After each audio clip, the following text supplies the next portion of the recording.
네, 지금부터는 선거판 이야기를 해보겠습니다. 어제 윤석열, 안철수 두 후보의 단일화 선언이 있었죠. 이후 판세가 어떻게 될지 궁금한데요. 이준석 국민의힘 대표 전화로 만나보겠습니다. 지금 광주에 가 있다고 하는데요. 나와 계시죠? 네, 안녕하세요. 네, 광주 또 가셨네요? 네, 투표하러 왔습니다. 아, 사전 투표하러 일부러 광주 가신 거예요? 네, 그렇습니다. 네. 광주에 공을 상당히 많이 들이시는데 호남에서의 30% 득표 목표는 아직도 굳건하고 달성될 수 있다고 확신하시는 겁니까? 저희의 30% 목표가 민주당의 90% 목표보다 훨씬 더 현실적입니다. 어떻게 체감하고 계세요? 아니, 광주에 와서 음식점을 가도 환호를 받는 일도 있고요. 네. 서비스도 얹어주십니다. 아, 그래요. 근데 지금 여론조사로 놓고 보면은 이제 그러니까 물론 이제 그 3월 3일 전 조사하긴 네. 합니다만 호남 쪽에서 좀 결집 현상이 나타나고 있다. 민주당에서는 이렇게 진단하던데요. 민주당이 보고 싶은 자료를 이제 보고 그렇게 하는 거고요. 예. 사실 이렇게 저희가 취약한 곳에서는 어쨌든 면접조사 같은 경우에는 예를 들어 낮 시간대 회사에 전화 오면은 윤석열이요 이렇게 답하기 어려운 분들이 좀 나오거든요. 그렇기 때문에 ARS 조사가 좀 더 정확하다 보고 있고 여러 가지 ARS 조사를 종합해 보면은 20%에서 30% 사이에 지금 어딘가에 나오는 수치들이 많다 이렇게 봅니다. 알겠습니다. 사전 투표하러 광주 가셨다고 하니까 이것까지 좀 마저 여쭤볼게요. 지금 당 안팎 일부 인사들이 예. 사전 투표가 조작될 수 있으니까 본 투표에만 참여해야 한다 이렇게 지금 계속 주장을 하고 있는데 어떤 말씀 주시겠어요? 이런 분들한테. 제가 2년 동안 그런 분들과 싸우면서 제가 관심도 끌고 하지 않았습니까? 예. 저는 사전 투표 조작 논란에 대해 가지고 제가 토론도 해가지고 논박했고 윤석열 후보와 제가 선거 떨어지면 집에 대해가는 이제 공동 운명체인데 저희는 다 사전 투표를 하기로 했습니다. 저희가 저희 떨어지기 위해서 그런다는 건 좀 아마 사람들이 그렇게 보지 않을 거거든요. 예. 그렇기 때문에 저는 그것만으로도 명징하다 이렇게 봅니다. 그러면 충분히 그 국민의힘 지지자 윤석열 후보 지지자 설득이 될 수 있다고 보시는 거고요. 예, 저희의 행보가 오늘 우리 후보는 부산에서 투표하시고요. 예. 그리고 저는 광주에서 투표하는데 사전 투표에 대한 우려를 충분히 불식시킬 수 있다고 생각합니다. 알겠습니다. 이제 최대의 관심사는 단일화인데요. 네. 어제 단일화 선언으로 판은 굳어졌다고 이렇게 평가하세요? 저는 저희가 이제 객관적인 데이터를 보면은 예. 양자구도와 사자구도 시에 지지율 변화가 오히려 양자구도에서 불리하게 나온 조사도 있습니다. 예. 그런데 그런 거야 데이터상의 내용이기 때문에 저는 어떤 득표율이 몇 프로 가산될 거냐 이런 걸 따지기보다는 선거 막판에 어쨌든 이슈를 저희가 독점하는 의미에서 단일화는 그 안철수 대표 사퇴는 예. 그 의미가 있다 이렇게 보고 예. 저는 그래서 아마 마지막 분위기 싸움에서는 저희가 유리하지 않을까 그런 생각을 합니다. 지금 바로 대표님이 말씀하셨던 그 내용을 며칠 전에 한 언론 인터뷰에서도 했던 걸 제가 이제 접한 바가 있는데요. 네. 근데 이제 그때 언급했던 게 서울신문 한국갤럽 조사였던 걸로 제가 알고 있는데 그때 네. 대표께서는 이 조사 말고 내부 조사를 통해서도 비슷한 추세가 있었다 이런 말씀을 하신 바가 있었거든요. 내부 조사도 그렇고요. 네. 꼭 서울신문 갤럽 조사가 아닌 다른 조사에서도 네네. 그렇게 조사가 나온 것들이 좀 있었습니다. 그럼 한번 일단 이게 예. 대표님의 그럼 그 분석 내용이 궁금해서 좀 추가로 여쭤보고 싶은데 사자구도보다 양자구도에서 지지율 격차가 좁혀지는 이유를 어떻게 분석을 하셨어요? 그럼 근데 그게 전부 다 오차범위 내 변동이기 때문에요. 예. 그 의미를 두긴 어렵다는 건 잘 아실 테고요. 예. 그런데 아마 안철수 대표라고 하면 지금까지 제3지대 정치를 해오셨던 분 아니겠습니까? 네. 그럼 보통 공이 이제 그 양대 정당을 비토하는 세력들이 많이 이제 지지하는 분이었는데 그러다 보면 아무래도 그 안철수 후보가 아무리 이제 저희에 대한 지지선을 하신다 하더라도 예. 안철수 대표랑 정치적 행보 끝까지 안 하시는 표도 있는 걸로 판단됩니다. 그러면 그 윤석열 후보로 넘어오지 않고 아예 투표 포기하는 층이 분명히 있을 거다 이 말씀이신 거잖아요. 그렇죠. 그러니까 약간 그런 변수들이 좀 있긴 한데 아까 말씀드렸던 것처럼 전부 오차범위 내 이야기이기 때문에 큰 의미 없어 보입니다. 예. 혹시 어제 단일화 선언 한 후에 이건 조사에서도 공표하면 안 되니까 질문할 이유도 없겠네요, 사실은. 네. 자, 돌려봤습니다. 돌려는 봤고요. 예. 근데 제가 질문드려도 안 되고 대답해도 안 되는 거죠. 공표 금지 기간에 예. 들어가 있기 때문에. 예. 궁금하긴 엄청 궁금한데. 네. 그래요. 아무튼 그런데 어제 그 단일화 선언 이후에 안철수 후보를 지지했던 지지층에서 상당히 반발이 있었다는 보도가 나왔는데 이건 어떻게 지켜보셨어요?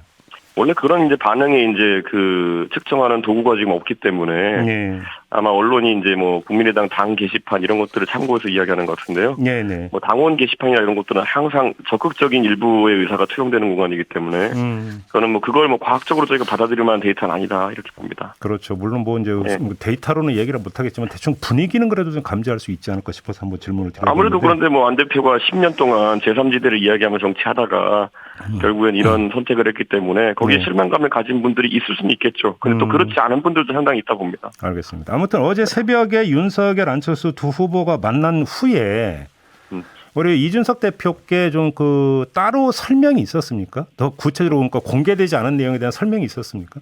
우리 후보가 가기 전에도 저랑 상의를 좀 했고요. 예. 갔다 오신 다음에 아침에 저랑 이제 좀 그런 내용에 대해서 상의를 했습니다. 그러면 대국민 선언에서 공개되지 않았던 좀 더 구체적인 합의가 있었다고 봐야 되겠죠? 우리 후보와 안 대표 사이에서는 굉장히 개괄적인 이야기가 오갔고요. 예.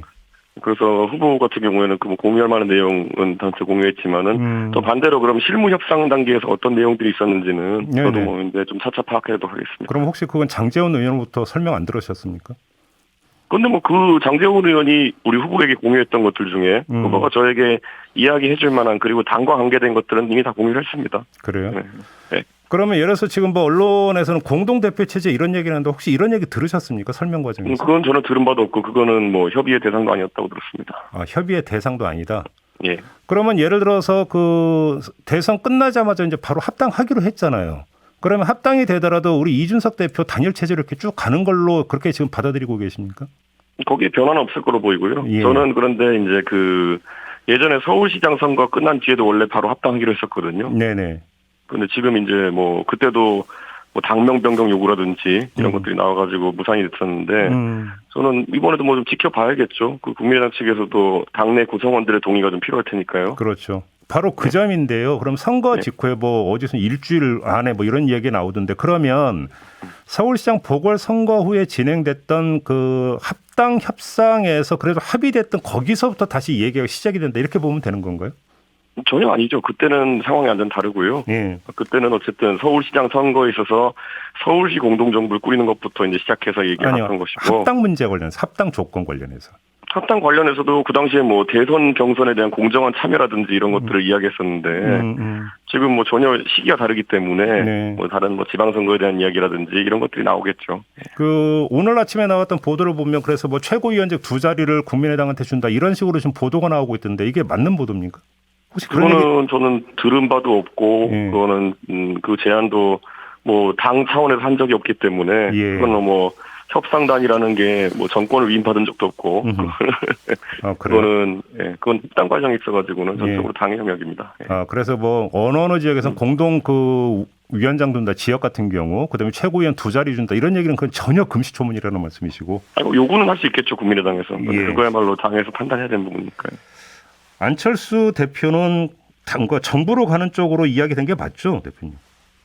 제가 뭐 확인해드리긴 어렵습니다 그거를. 근데 어제 행정 경험을 상당히 강조를 한 거 보니까 정부로 가는 게 맞는 것 같은데요. 총리로 가는 겁니까? 만약에 그 윤석열 후보가 당선된다면? 아닙니다. 그런 거는 저희가 전혀 자리에 대한 논의는 없었고요. 네.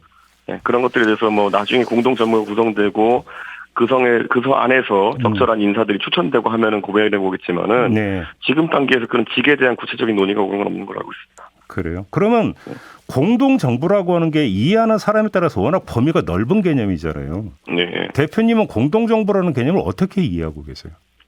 사실 저희가 공동정부, 이제 연립정부라고 하려고 하면 DJP 정도의 연대가 돼야겠죠. 네. 근데 DJP 정도는 상당 기간에 걸쳐가지고 그런 가치 연대나 아니면은 또 그런 분점을 추구해왔던 것이기 때문에 가능했던 것이고요. 선거 일주일 남기고 지금 안 대표의 이제 사퇴 후 지지 선언이 있었기 때문에 네. 그 부분은 솔직히 이제 인수위 단계나 이런 걸 거치면서 저희가 승리한다면은 좀 논의해봐야 될 것 같습니다. 인수위 과정에서 이제 그 세밀한 구체적인 방안은 그때나 얘기할 수 있다라는 말씀이시고. 그렇죠. 지금 정책 부분에 있어서 세밀한 뭐 이견이나 이런 것들도 정확히 조율은 되지 않은 상태이기 때문에 네. 그런 것들을 하고 나서 저희가 좀 판단할 수 있지 않을까요? 알겠습니다. 이 질문을 안 드릴 수가 없는데 어제 이제 기자들이 그러니까 안철수 대표에게 바로 이준석 대표의 관계에 대해서 질문을 드렸더니 네. 저는 별로 관심 없는 이야기엔 귀를 기울이지 않는다. 그래서 그 사람이 어떤 말을 했는지 저는 잘 모른다. 이렇게 그 사람이라고 표현했는데 어떻게 받아들이십니까? 저는 예전에 뭐 그분한테 그 자라고 표현한 적도 있는데요. 뭐. 네. 그러니까 뭐 그건 뭐 서로 그런 내용이 있을 수 있겠지만 저는 안철수 대표의 그런 인간적인 대응이 참 항상 뭐랄까요, 흥미롭습니다. 흥미롭다라는 말씀을 좀 더 풀어주신다면. 흥미롭죠. 인간적인 분이라서. 네.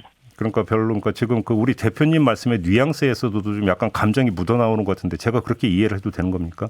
아니 그냥 안 대표님 항상 그 감정에 솔직한 분이기 때문에 예. 저는 그게 그냥 흥미롭습니다. 예. 아 그래요. 그러면 그 흥미로움이라고 하는 것은 이후 그러니까 당을 공동 운영하는 과정에서 또 어떤 모습이 연출될 것인가 이거에 대한 흥미로도 연결이 될 수 있는 거 아닙니까? 당을 공동 운영한다는 것은 뭐 어떤 의미인지 모르겠지만은 네. 적어도 국민의당과 지금 저희 간에 내기가 오간 것이 없기 때문에 네. 네, 그럼 뭐 안 대표께서 어떤 역할을 하실 당에서는 살펴보겠습니다. 아무튼 그러니까 마지막으로 이 질문 드릴게요. 이제 광주 가셨는데 광주에서는 단일화 선언 가지고 대표님께 뭐라고 하던가요? 광주 시민들은? 어제 저녁에 와가지고 음식점에서 서비스 받은 것밖에 없습니다. 네. 마무리하겠습니다. 고맙습니다. 네, 감사합니다. 네, 이준석 국민의힘 대표였습니다.